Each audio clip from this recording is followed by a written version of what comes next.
तो क्या ग्लूकोज जो है यहां से हाइड्रोजन निकलता है? Answer is no. Acidic character तभी शो करेगा जब ये वाटर से रिएक्ट करे, तभी इसका आयन अलग होगा। तो ये alkali metal means while mixing the acid और base with water it release heat.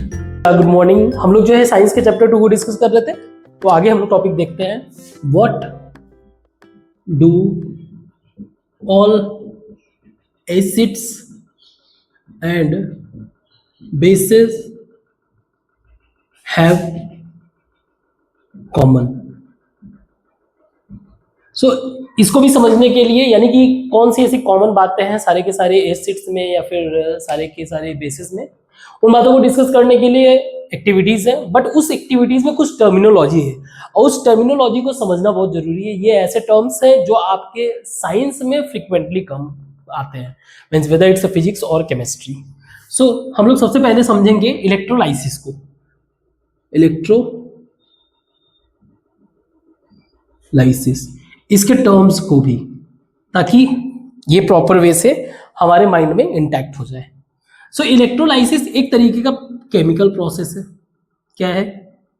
Chemical process है जिसके अंदर इलेक्ट्रिसिटी फ्लो थ्रू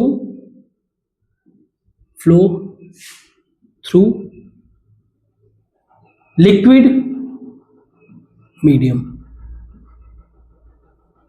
इलेक्ट्रिसिटी का लिक्विड के थ्रू फ्लो होना ही इलेक्ट्रोलाइसिस है, जो एक प्रोसेस है। इसी को हम लोग डिस्कस करेंगे ताकि हम लोग कुछ टर्मिनोलॉजीज को अच्छे से समझ सकें। तो इसके लिए मैं एक स्ट्रक्चर बना रहा हूं। एक मान लीजिए हमारे पास ग्लास का एक कंटेनर है, ठीक है, और इसके अंदर हमने लगाया हुआ है एक रबर का कॉर्क, और इसके ऊपर हमने लगाया जिसको कहते हैं इलेक्ट्रोड।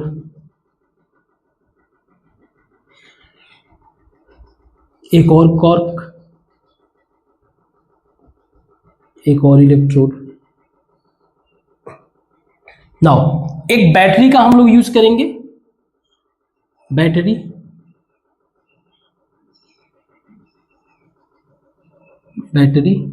इधर इसका प्लस है, इधर इसका माइनस।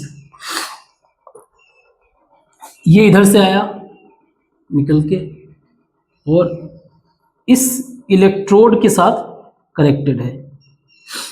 इस इलेक्ट्रोड के साथ, ये कॉर्क है, इस इलेक्ट्रोड के साथ कनेक्टेड है, और इधर प्लस आया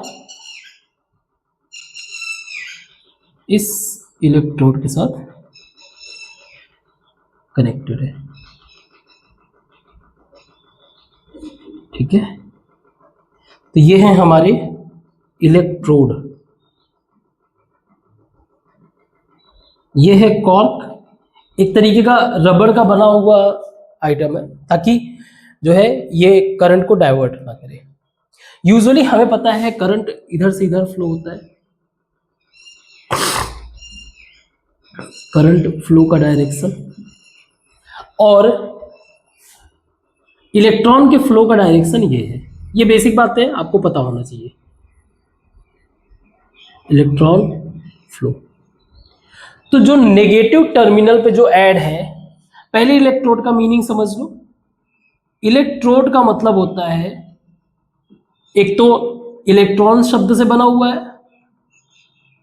इलेक्ट्रॉन प्लस होड। होड रिप्रेजेंट करता है पाथ को, रास्ता। तो ये इलेक्ट्रॉन के फ्लो का रास्ता बताता है, ठीक है। तो जो निगेटिव साइड में ऐड है, ये निगेटिव साइड में, इसको बोलते हैं कैथोड। कैथ मीन्स डाउन, नीचे जाना। ओड अगेन पाथ, नीचे जाने वाला रास्ता। तो करंट जो है ये इधर से इधर फ्लो हो रहा है, तो करंट नीचे ही जा रहा है, तो इसका नाम है कैथोड। जो निगेटिव साइड में है, जिस साइड में करंट हमारा फ्लो होता है, इसका नाम है anode. Anode, an means up, an means up and ode means again path, ऊपर जाने वाला रास्ता। ठीक है, मैं आपको ये प्रोसेस बता रहा हूं जिन्होंने इन सब चीजों के नाम रखे थे। स्पेशली हमारा पॉइंट ऑफ डिस्कशन है एक पर्टिकुलर टर्म आयन को समझना। सुनो बोलो, तो ये तो बेसिक बातें हो गई। एनोड पॉजिटिव टर्मिनल के साथ ऐड होगा, कैथोड निगेटिव टर्मिनल के पास ऐड होगा। इलेक्ट्रोड या फिर कैथोड, या इनका मीनिंग क्लियर है। अब समझो, इसके अंदर पानी मिक्स है, कैसे इलेक्ट्रॉन फ्लो हो रहा है उस चीज को समझो। इसके अंदर पानी है, पहले वाटर H2O, H2O,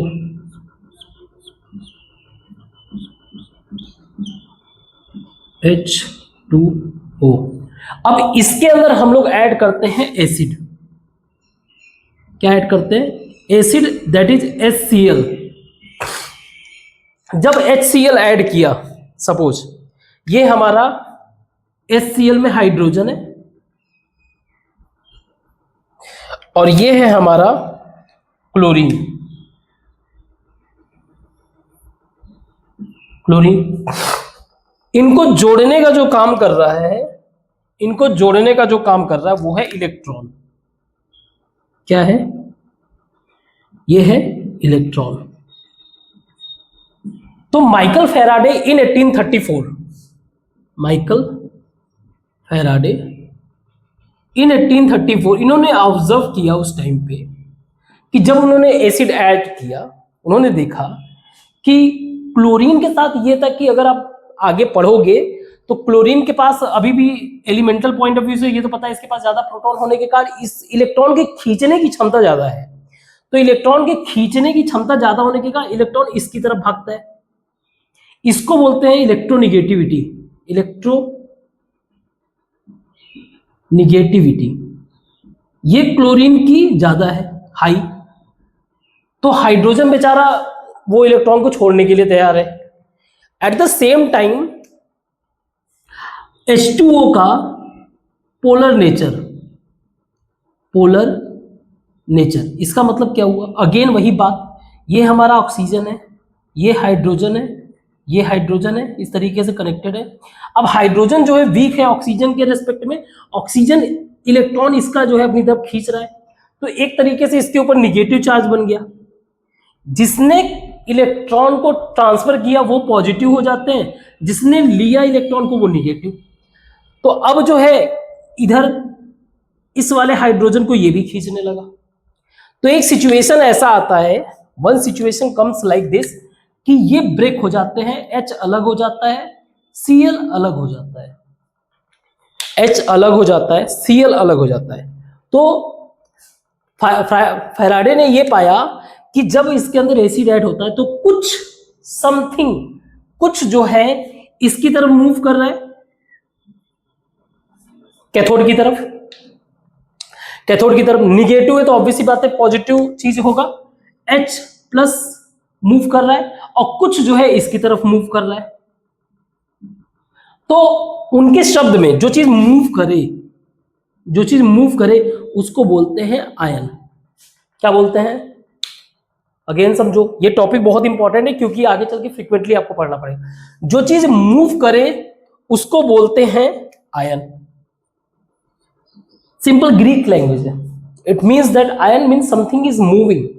नाउ अब ये जो है मूव किधर की तरफ कर रहा है? कैथोड की तरफ, इसलिए H प्लस को बोला गया कैट आयन।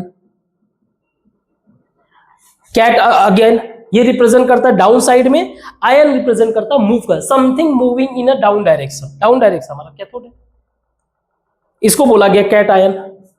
और दूसरे को Cl को बोला गया, Cl को बोला गया एन आयन। क्या बोला गया? An ion.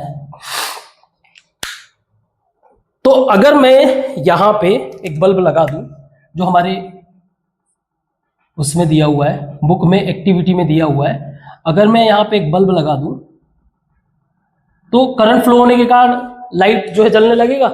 यहां पे आयंस के कार ही जो है इजी वे से इलेक्ट्रॉन फ्लो हो पा रहा है, इलेक्ट्रॉन फ्लो हो पा रहा है, यानी कि करंट फ्लो हो पा रहा है।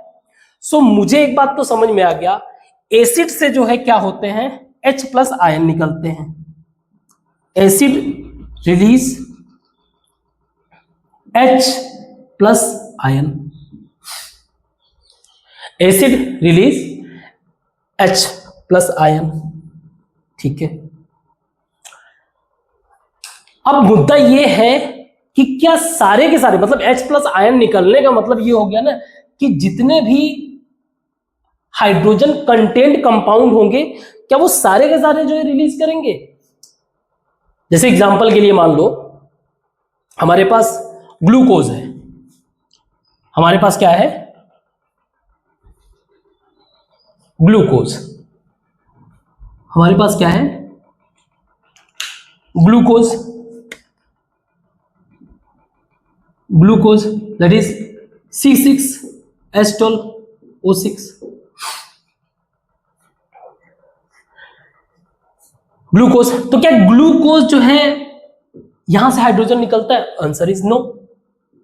हम लोग वैसे इसको वाटर मीडियम में डाल दें, क्योंकि उसमें यही है, ना तो उसमें इलेक्ट्रोनेगेटिविटी की इतनी क्षमता है कि वो H को अलग कर सके, और ना ही उसके अंदर पोलर वाला नहीं, जब पोलर का वाटर वाला, जब वो अलग करेगा ही नहीं तो फिर उसमें वाटर का हेल्प करेगा, तो इसमें नहीं है। इसके अलावा आप एल्कोहल में देख सकते हो, एल्कोहल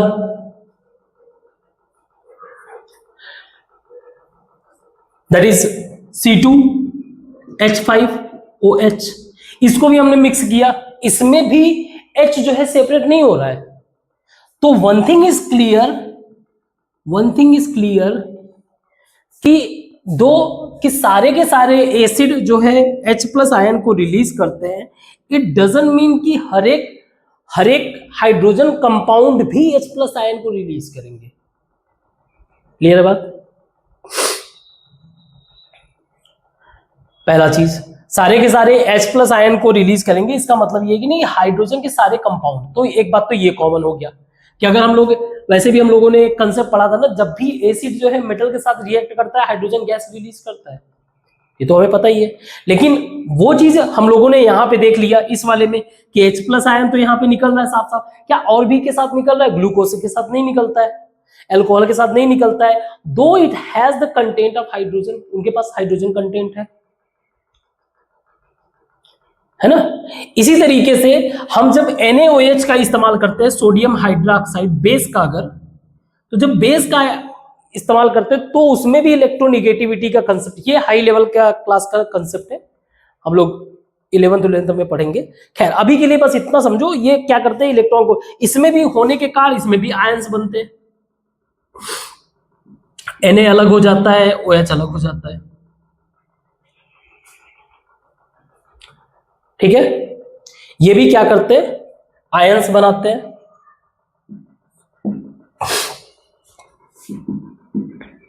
और आयंस बना तो फिर करंट फ्लो होना पॉसिबल है। क्या सारे के सारे OH फ्लो कराते हैं? नहीं, यहां पे ही देख लो एल्कोहल ही। कि कंक्लूजन इसका यही है कि कॉमन प्रॉपर्टी में यह है कि दोनों ही हाइड्रोजन, एक हाइड्रोजन रिलीज कर रहा है, एक हाइड्रोक्साइड यानी कि OH रिलीज कर रहा है, बट इसका मतलब ये नहीं कि उसके सारे कंपाउंड भी रिलीज करेंगे, OH चाहे hydrogen. At the same time दोनों जो है क्या करते हैं, इलेक्ट्रिसिटी कंडक्ट कराते हैं इन इलेक्ट्रोलाइसिस प्रोसेस। आयंस किसे कहेंगे? जो आयंस वो होते हैं, आयन वैसे भी उसकी बात करते हैं हम लोग। आयन, आयन जो है जो कोई एलिमेंट, आयन को अगर मैं डिफाइन करूं, इसका मतलब ये होता है एनी एलिमेंट विच गेन, या तो पाया है और या फिर लॉस किया है इलेक्ट्रॉन को। अब यही कारण है, इसको जो है वो जो जिसने लूज किया वो उसको चाहिए इलेक्ट्रॉन, तो वो ढूंढने के लिए जा रहा है। That is the reason cause for the movement, तो वो मूव करना शुरू करता है, इसीलिए इसका नाम रखा गया आयन, जिसका ग्रीक मीनिंग होता है मूव। ठीक है, आगे डिस्कस करते हैं, इसको मिटा। अगला टॉपिक है हमारा व्हाट हैपेंस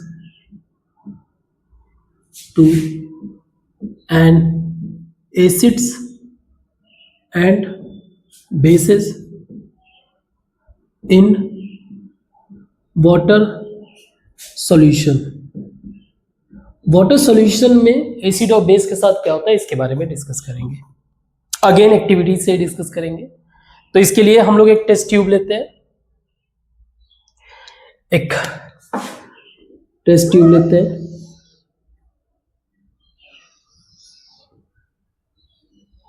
इसके अंदर हम लोग कुछ सॉलिड पार्टिकल्स लेते हैं NaCl का,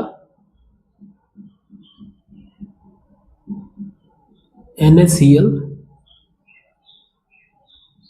मीन्स नमक, और फिर इसमें ऐड करते हैं हम लोग, इसमें ऐड करते हैं धीरे धीरे H2SO4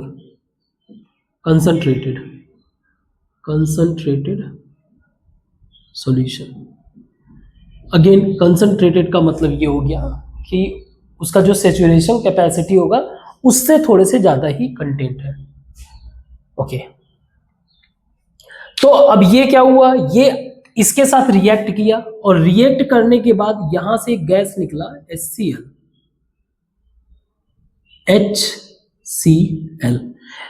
हाइड्रोक्लोरिक एसिड गैस निकला। अब ये हमें पता है कि ये एसिडिक नेचर का है, और इस एसिडिक नेचर को पता करने के लिए सबसे अच्छा तरीका है लिटमस पेपर। तो मैंने क्या किया, एक ड्राई लिटमस पेपर यूज किया।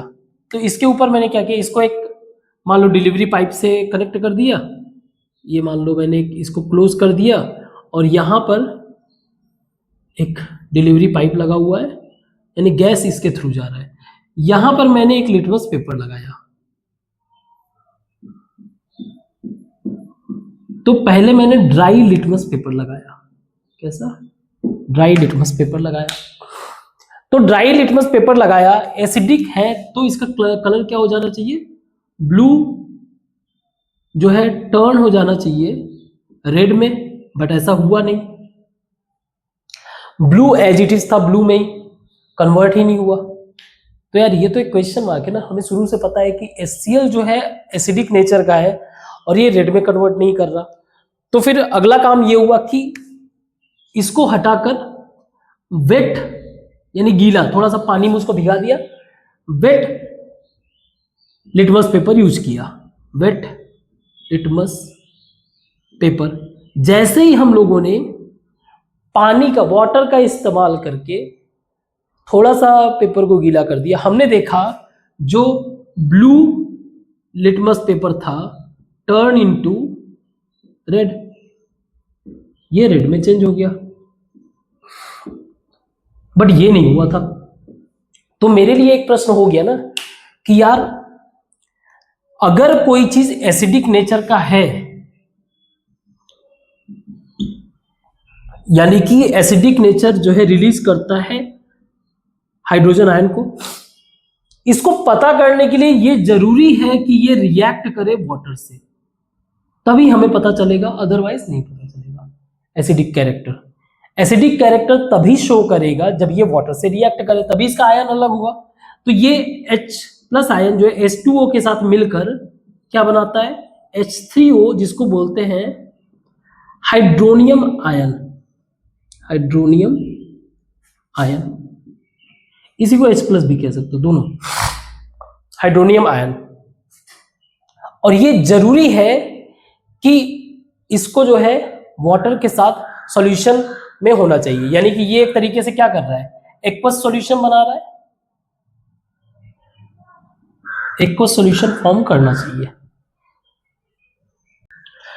तो एसिडिक बिहेवियर शो करने के लिए ये जरूरी है कि इसको वाटर से रिएक्ट करना ही पड़ेगा। सिमिलरली बेस के लिए भी ऐसे ही मेथड है। बेस के लिए इसके आगे डिस्कस कर लेते हैं। मान लीजिए हमारा एक टेस्ट ट्यूब है, इसके अंदर वाटर कंटेंट अवेलेबल है और हमारे पास कुछ बेस है। बेसिस जैसे कि एग्जांपल के लिए NaOH, sodium hydroxide, KOH, MgOH, twice. जब इनको हम लोगों ने क्या किया, क्योंकि ये सॉलिड है,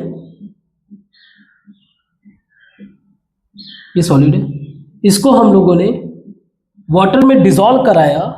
डिसॉल्व कराने के बाद जो हम लोगों को मिला वो था Na plus OH minus aqueous solution, यानी कि ये वाटर में डिसॉल्व है प्रॉपर वे से। ऐसे ही K plus OH minus aqueous solution, ऐसे ही Mg plus OH minus 2OH minus aqueous solution. अब बात को समझो, जब तक ये वाटर के साथ रिएक्ट नहीं करेगा तब तक हमें आयन नहीं मिलेगा। ये हमारे आयंस हैं, यहां पे भी आयंस तभी मिलेगा जब ये वाटर के साथ, अदरवाइज ये HCl तो इजी वे से निकल जा रहा था ना। जैसे ही वेट वाले से कांटेक्ट में आया तो वो पानी के साथ रिएक्ट करके H प्लस आयन अलग, और H प्लस जो आयन है वो ऐसे फ्रीली एग्जिस्ट तो बिल्कुल नहीं करेगा। फ्रीली एग्जिस्ट नो, करेगा ही नहीं। जैसे ही ये फ्रीली रहेगा नहीं, वाटर के साथ मिलके हाइड्रोनियम आयन बना लेगा। तो ये आयन बनाने के लिए वाटर होना जरूरी है, वाटर मस्ट है, अदरवाइज एसिड और क्या कह सकते हो बेस का जो बिहेवियर है, जो कैरेक्टरिस्टिक्स है, उसका कोई रिलेवेंस है ही नहीं। ठीक है, वाटर का सिग्निफिकेंस आपको समझ में आ रहा होगा, पहला चीज। दूसरा चीज, वाटर देखो, जो बेस होते हैं ना, इसको कहा जाता है एल्केलाइन। क्या बोला जाता है? एल्केलाइन। बेस को कहा जाता है एल्केलाइन। लेकिन जब कोई बेस वाटर में कंप्लीटली डिसॉल्व हो जाए, when a base completely dissolve होने का मतलब क्या है? यही कि एक तरीके से सॉल्यूशन बनाना। सॉल्यूशन का मतलब यह है कि उसके जो पार्टिकल्स है प्रॉपर वे से उसमें डिसॉल्व हो जाए, कहीं से भी दिखने नहीं चाहिए, ना ही वो सेटल होने चाहिए, ना ही टिंडल इफेक्ट दिखना चाहिए। ठीक है, कंप्लीटली डिसॉल्व हो जाए, when a base completely dissolve in water, ऐसे बेस को हम लोग बोलते हैं एल्कली। क्या बोलते हैं? एल्कली। तो जब आप पीरियोडिक टेबल देखोगे,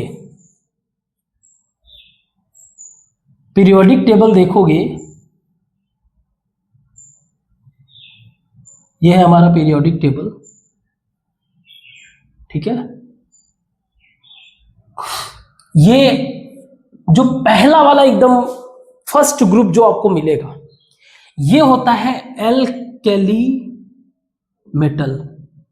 इसका मतलब ये है कि जब भी हम वाटर में इसको डिसॉल्व करेंगे, एल्कली मेटल जैसे कि आपका हो जाएगा लिथियम, हो जाएगा सोडियम, हो जाएगा, इसके नीचे आप आ जाओ, पोटेशियम हो जाएगा, रुबिडियम हो जाएगा, सीजियम हो जाएगा, है ना।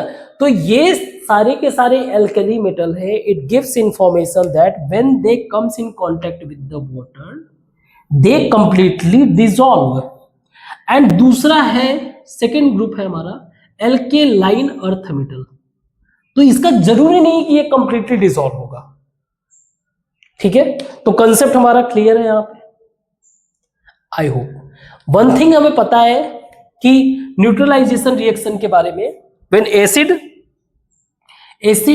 And base comes in contact they form acid plus base, they gives us salt and water plus water. That's what our neutralize reaction. ठीक है, ज्यादातर बेसिस जो है ना मेटल ही होते हैं मोस्टली। ठीक है, तो आपका ये जो कंक्लूजन है ना, इसको अच्छे से नोट डाउन करो, क्योंकि आगे के क्लासेस में आपको, अगेन मैंने कई बार बोला है, हम लोग फंडामेंटल क्रिएट कर रहे हैं हाई लेवल का। ठीक है, तो इसको मैं मिटाता हूं, फिर आगे हम लोग डिस्कस करते हैं।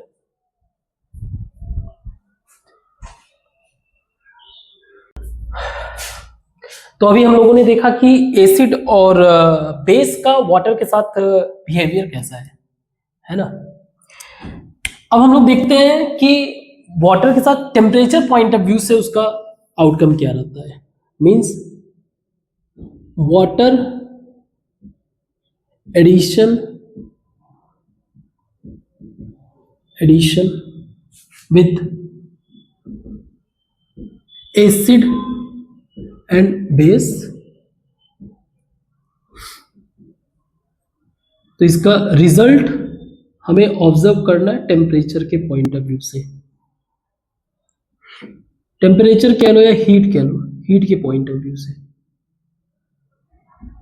सी, जब भी हम लोग वाटर ऐड करते हैं, मान लो ये मेरा एक टेस्ट ट्यूब है, ठीक है,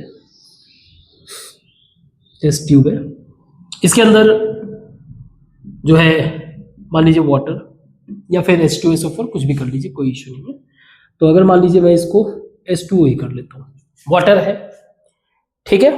अब मैं इसके अंदर ऐड करा रहा हूँ एक एसिड, दैट इज H2SO4, थोड़ा थोड़ा करके एसिड, दैट इज H2SO4। तो जब भी चाहे H2SO4 में वाटर ऐड करो, चाहे वाटर में H2SO4, कंटेक्स्ट वही है।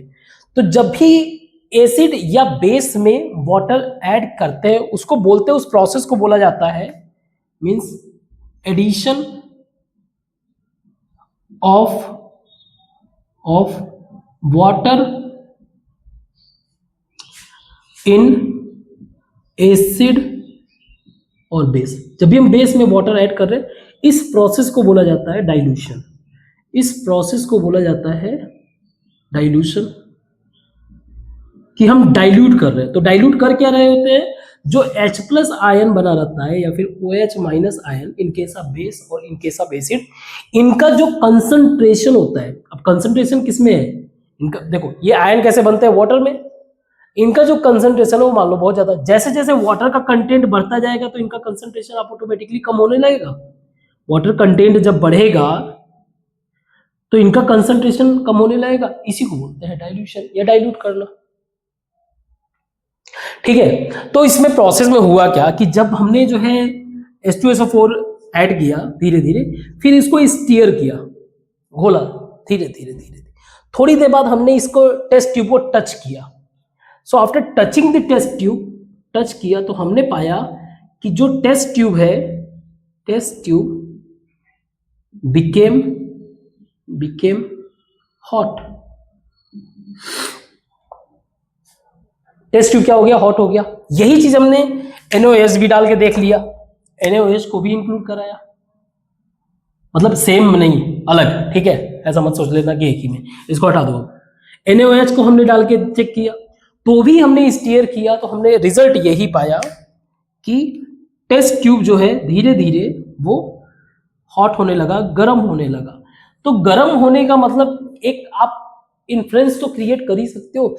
इसका मतलब ये है कि इस प्रोसेस के थ्रू, ये जो प्रोसेस है वो हीट रिलीज कर रहा है, हीट रिलीज कर रहा है।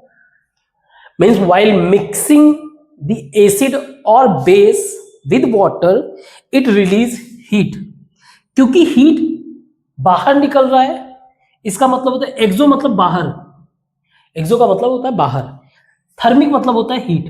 तो ऐसे प्रोसेस को बोला जाता है exothermic process. So conclusion is mixing of acids and base with water is an exothermic process. It means that they release heat, ठीक है। तो आज के लिए इतना ही। इसके जस्ट बाद जो है क्वेश्चन आंसर दिए हुए हैं, क्वेश्चंस दिए हुए हैं आपके बुक में, उन क्वेश्चंस को आप सॉल्व कर लोगे। ये जैसे ही आपने इस वीडियो को खत्म किया ना, उस क्वेश्चन को सॉल्व करने की कोशिश करोगे, इजी वे से सॉल्व हो जाएगा और इसी में इसका आंसर भी है। अगर मान लीजिए नहीं भी होता है, किसी तरीके से लग रहा है नहीं समझ में आता है, तो आपको डिस्क्रिप्शन में इसका सोल्यूशन मिल जाएगा, आप इजी वे से उसको सॉर्ट आउट कर सकते हो, सोल्यूशन मिल जाएगा, ठीक है। और अगर उसके बावजूद भी अगर कोई एक टॉपिक ऐसा है जो डाउट क्रिएट कर रहा है, समझ में नहीं आ रहा है, इन दैट सिचुएशन आप कमेंट बॉक्स में लिखो, उसके लिए सेपरेट वीडियो बना दूंगा। ठीक है, तो आज के लिए बस इतना ही। Thank you.